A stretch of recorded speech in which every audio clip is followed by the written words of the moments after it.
समाधि ग्रंथ श्री समाधि तंत्र है, इसके रचयिता आचार्य भगवान श्रीमद पूज्यपाद स्वामी है। इसमें 47 नंबर का श्लोक प्रारंभ किया था। इसमें बताना चाहते हैं 3 प्रकार के आत्मा क्या करते हैं, त्याग और ग्रहण के संबंध में दृष्टि क्या है। क्योंकि अभी अपन ने बताया ना क्व रुष्यामि क्व दुष्यामि, तो प्रश्न होता है क्या छोड़े और क्या ग्रहण करे, क्या करना चाहिए, ग्रहण त्याग करना चाहिए कि नहीं। तो बताते हैं क्या करता है व्यक्ति ग्रहण त्याग के लिए। त्यागादाने बहिर्मूढ़ करोत्यध्यात्मार्थवेद नान्तर्बहिरुपादानं न त्यागो निष्ठितात्मनः। मूढ़ और आत्मवित और निष्ठित आत्मनः, ये 3 शब्द दिए हैं। मूढ़ यानी अज्ञानी। तो अज्ञानी क्या करता है, त्यागादाने, त्याग और आदान। त्याग करना यानी छोड़ना, समझते ही अपने को। आदान करना यानी ग्रहण करना। दान यानी देना और आदान यानी लेना। दाना दान, जैसे गमनागमन होता है ना, गमन आगमन, दान आदान। तो जो त्यागादाने, त्याग में और आदान में किस में करता है वो, बाहरी वस्तुओं का त्याग करता है और बाहरी वस्तुओं का ही ग्रहण करता है। कौन, अज्ञानी। और आत्मवित, जो आत्मवित है, आत्मा को जानने वाला है, वह भी त्याग और ग्रहण करता है, लेकिन किसमें, अध्यात्मम, जो आत्मा में कुछ है उनमें ग्रहण त्याग करता है। आत्मीय भावों का कुछ ग्रहण करता है, आत्मीय भावों का कुछ त्याग करता है। 2 और तीसरे हैं निष्ठित आत्मा, जो परमात्मा है, निष्ठित हो चुके हैं, कृतकृत्य हो चुके हैं, वो क्या ग्रहण करते हैं और क्या त्याग करते हैं, बाहर में करते हैं कि भीतर में करते हैं। न कहा न अंतः बहि उपादानम, अंतरंग में और बहिरंग में ना उपादानम ग्रहण करते हैं, न त्यागो, न त्याग करते हैं, ना बाहर न भीतर, न ग्रहण न त्याग।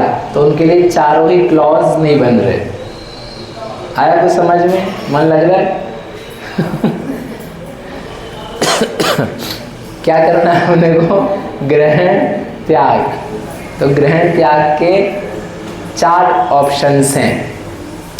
बाहरी वस्तु का त्याग, बाहरी वस्तु का ग्रहण 2, भीतरी वस्तु का त्याग, भीतरी वस्तु का ग्रहण 4, और एक और क्या बनेगा, न बाहरी वस्तु का ग्रहण त्याग, न भीतरी वस्तु का ग्रहण त्याग। ऐसा करके कितने वाक्य बने, 8 हुए ना, 4 और 4 8। अब वो कह रहे हैं कि इसमें से अज्ञानी क्या करता है, अज्ञानी करता है बाहरी वस्तु का ग्रहण त्याग। उसको बाहरी वस्तु का ग्रहण त्याग यानी पैसे का ग्रहण करना है, ग्रह का ग्रहण करना है, वस्त्र का ग्रहण करना है, भोजन का ग्रहण करना है, बाल बच्चे, घर गृहस्थी, पत्नी बच्चे, माता पिता, भाई बहन, पुत्र पुत्री, लेखन, मान सम्मान, इनका क्या करना है, ग्रहण करना है। और त्याग भी करना है। किसका त्याग करना है, बीमारी का, कोई अपशब्दों का, गर्मी का, सर्दी का, रोग का, परेशानी का, दुख का, पीड़ा का, भूख का, प्यास का, इन सब का क्या करना है, त्याग करना। ये सब अपन दिन भर जो करते हैं ना, वही करते हैं। क्या, ग्रहण और त्याग। किसी का ग्रहण, किसी का त्याग। भोजन का ग्रहण करेंगे, भूख का त्याग करेंगे, मतलब भूख छोड़ेंगे। कोई दवा खाएंगे, दर्द का त्याग करेंगे। पंखा चलाएंगे, पंखे की हवा का ग्रहण है, गर्मी का त्याग है। वस्त्र पहने, नहाए तो जो गंदगी थी उसका त्याग, और स्वच्छता का ग्रहण। क्या कर रहे हैं अपन और दिन भर में, पसीना आया, अपने रुमाल से पोंछा, हाथ से पोंछा, मुंह धोया, क्या किया, त्याग किया। पसीने का त्याग, स्वच्छता का ग्रहण।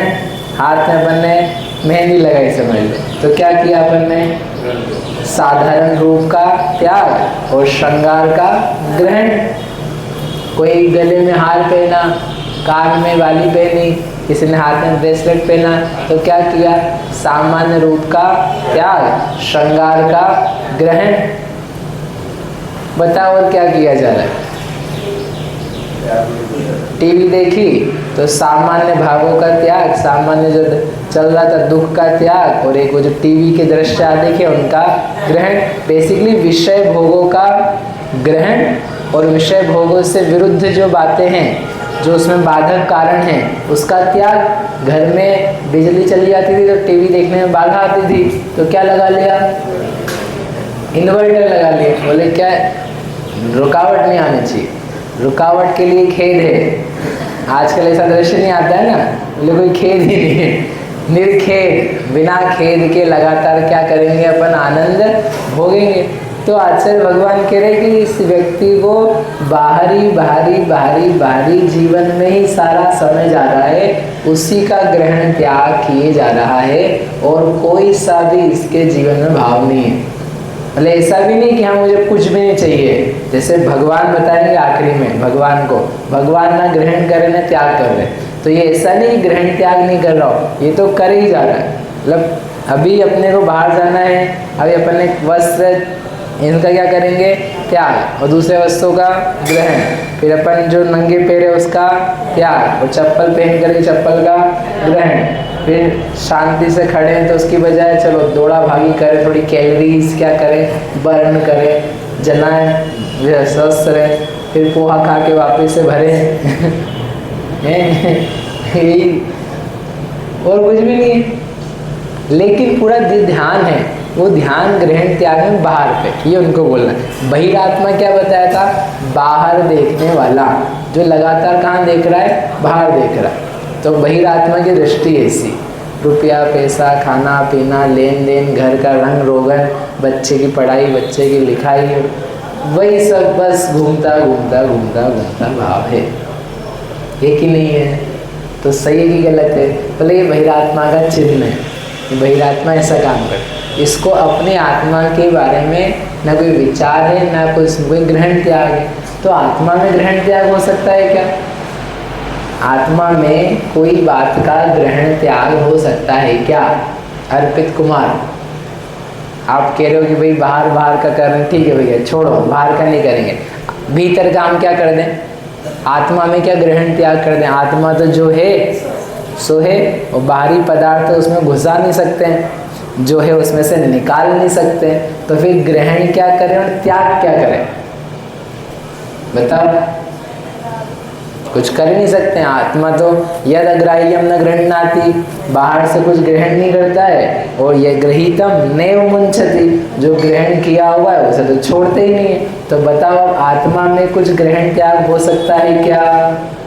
बोलो क्या होता है? हाँ, राग द्वेष भाव, बराबर। राग द्वेष भाव आत्मा में है ना, तो राग द्वेष भाव का क्या किया जाता है?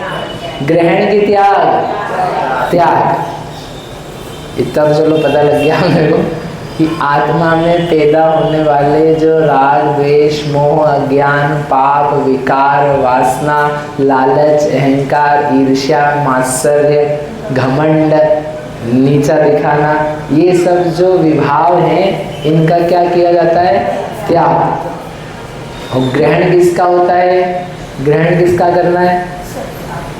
भगवान का, मंदिर का, गंधोदक का, किसका? शुद्ध भाव का। क्या है शुद्ध भाव? चिदानंद। चिदानंद भव भव व्रत चाहूं अनागार, हे भगवान हम आपसे अनागार व्रत चाहते हैं। भव भव नित आनंद चिदानंद, भव भव तुम आगम हे जिनंद। एक पूजा की लाइन है, उसमें भक्त ने भावना व्यक्त करी कि हे भगवान हम तुम्हारा आगम जो शास्त्र है वह चाहते हैं भव भव में, और ये चाहते हैं नित अनुभव चिदानंद, चैतन्य आत्मा का आनंद पल पल भव भव में आए, चिदानंद आए, चैतन्य आनंद आए, चैतन्य आनंद आए। उस चैतन्य आनंद को क्या करना है? ग्रहण। अंतरात्मा आत्मविद, आत्मा को जानने वाला, विद यानी जानने वाला, आत्मविद। विद्वान बोलते ना, क्या बोलते हैं विद के लिए? विद यानी जानने वाले, विद्वान ना, विद्वान। विद प्लस वान बराबर क्या हुआ? विद्वान। वान यानी वाला, विद यानी बुद्धि, ज्ञान। ज्ञान वाला हो, जानने वाला, उसे क्या बोलते हैं? विद्वान। समझ में आता वर्ड कैसे बना है? विद्वान। धनवान बोलते ना, धनवान, रूपवान, बलवान। वान प्रत्यय लगाया तो वान यानी वाला, तो विद्वान यानी विद्वान, वित्त वाला। वित्त यानी क्या होता है? ज्ञान, ज्ञान है।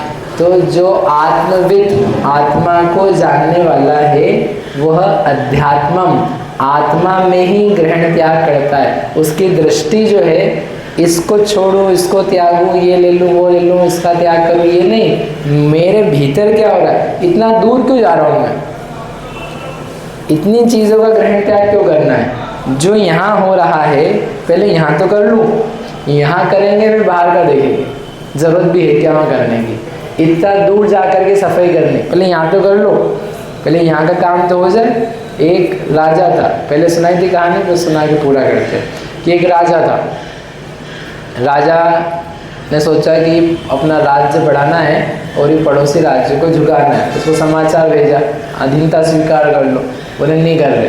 तो उसने कहा ठीक है, हम क्या करेंगे, अब नहीं मानेगा तो क्या करेंगे, युद्ध करेंगे। उसको गुस्सा आया कि मेरी बात उसने कैसे नहीं मानी, वो मेरा शत्रु हो गया, अब कुछ नहीं करा था उसने, मैं मेरे तो तेरे, अब जबरदस्ती आके तुम छेड़खानी करो, तो मना कर दिया। तो उसको गुस्सा आ गया।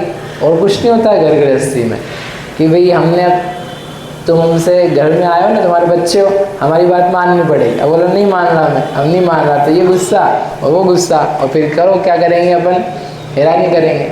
तो राजा ने कहा हम इसके ऊपर आक्रमण करें, हमारा शत्रु है। गया वो, निकल रहा है, रास्ते में जाते जाते एक साधु महाराज जी के, अरे साधु महाराज जी के बढ़िया, चलो क्या हम करते हैं, इनका आशीर्वाद ले लेते हैं तो अपना काम बन जाएगा।